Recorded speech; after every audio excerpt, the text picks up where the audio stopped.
Hello, everybody. It is me, Erik, with a K, and I'm so excited today because I'm going to tell you another story. But not only that, I am going to be telling you today the second part of the first story that I told a while ago. That was called The Pink Kingdom. Do any of you remember it?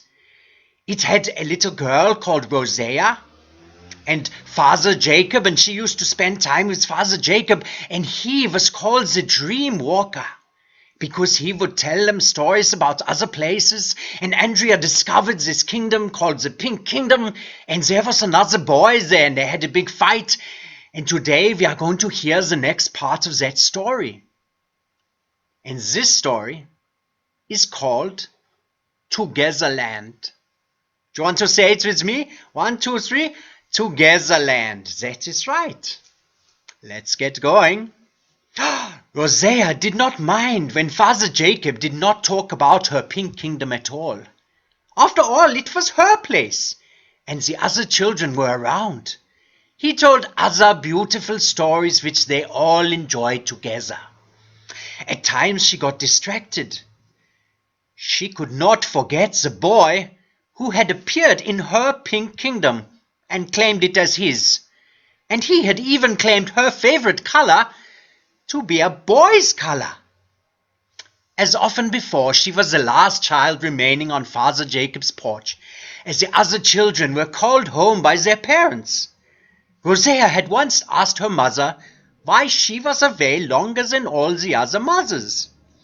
Her mother explained that she did not work longer than the other parents, but that her place of work was much further away than theirs was.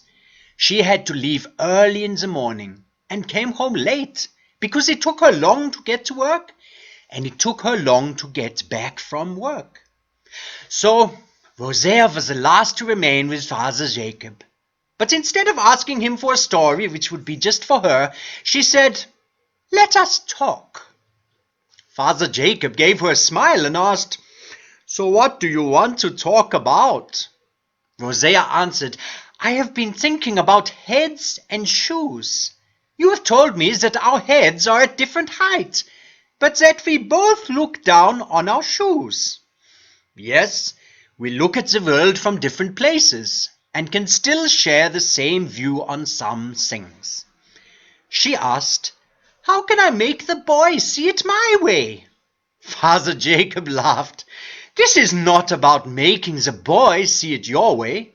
The two of you together should find something that you may both agree on. I would say your head is low because my head is higher up than yours. You would say your head is high up because it is the highest part of you. We both would say that our shoes are down. This is what adults call a shared perspective. We share that we look down on shoes, yours or mine." Rosea had that special look that came over her face when she was thinking very hard, and then she offered the result of her thinking hard with a very serious face and voice. "I think the boy likes pink. We both like pink. Is this a shared, what you said?" It was Father Jacob's turn to smile again. "Yes, that is your shared perspective, your common ground." Rosea beamed. "The common ground on which we both put our feet so that we can both look down on them?" "Yes, Rosea, you may say so." She heard him, and she heard her mother calling, "I have to go now." As she went to her mother, Rosea knew that she was now a big girl. She talked with adults now about adult stuff and understood it. And she had managed to hear her mother calling her already the second day. Her mother prepared a very yummy dinner, and Rosea took not just seconds, she took thirds, and even thought about taking fourths. She went to bed happy, but a little overstuffed. Her mother came to kiss her good night and switch off the light. Rosea stayed awake a while and began to imagine shapes in the dark. Rosea, being a happy child, saw funny shapes. She grinned, but she did not laugh. She knew that the funny shapes disappeared when she laughed. She never knew when the funny shapes changed from being shadows to become dreams.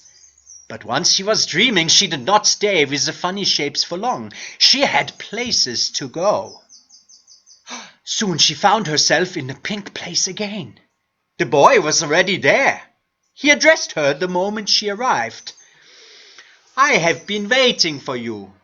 You seemed too annoying last night to be part of my dream. Therefore I assumed you would be back." She swallowed her rising anger up and replied, "I missed you too, big words." She had to look for the side for a moment, or the boy would have seen how his surprise made her grin. It felt awesome to unsettle him. He had clearly not expected her reply. As she turned back to the boy, she changed her grin to a smile and said, "I understand it now. This place is no longer mine, but it is not yours. This is our Pink Kingdom." The boy admitted, "I am surprised, but this could be great. Did you ever dream of swans the size of ponies?" Rosea had never dreamed of pony swans and told him so. He explained that they could take a ride and whistled. He could whistle very loud on 2 fingers. She was a little envious. She had never mastered to whistle on her fingers at all, and his whistle carried far and was ear-shattering up close. Her envy was vanquished by wonder as she saw the 2 wonderful creatures flying towards them.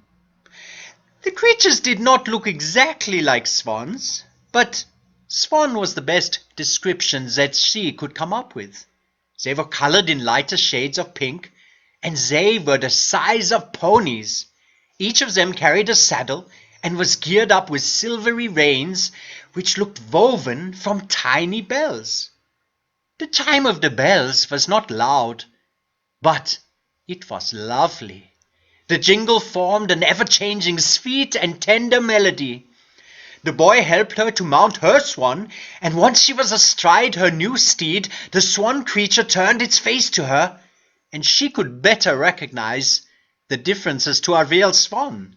The face looked more like that of a dolphin, but the eyes had long lashes which accentuated the wink the creature gave her. She asked the boy, "Are they smart?"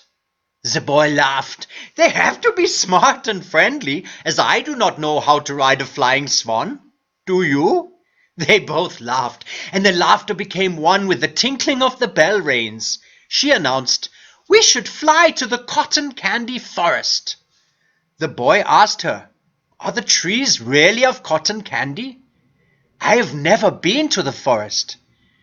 Rosea explained to him that the trees only looked like cotton candy, but they had blossoms which smelled of it, and that you could drink the morning dew from the blossom leaves, and it would have any sweet taste you could imagine. Off they went on their flying steeds, and to the tinkle of the bells, they explored their shared kingdom together. Rosea showed him places he had not dreamed of, and he showed her places she could not have imagined. With the 2 of them together, sharing the Pink Kingdom, the place was so much richer and far more beautiful. Wonderful mornings come from good nights, which are born from beautiful dreams. Rosea woke in the morning with a wide smile on her face, even before she had been fully awake. It was a wonderful morning.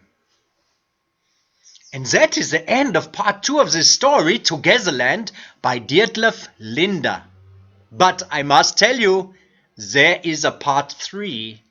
So be ready for that. I hope you enjoyed my story. And know that every day at 3 o'clock there is a brand new story. And on Friday we have this saga of Cliffhanger, which is the story that continues every week. And every week a different person is telling us what happens next. So I hope you will tune in because it is going to be so exciting tomorrow. Anyway, we will see you soon. My name was Erik with a K.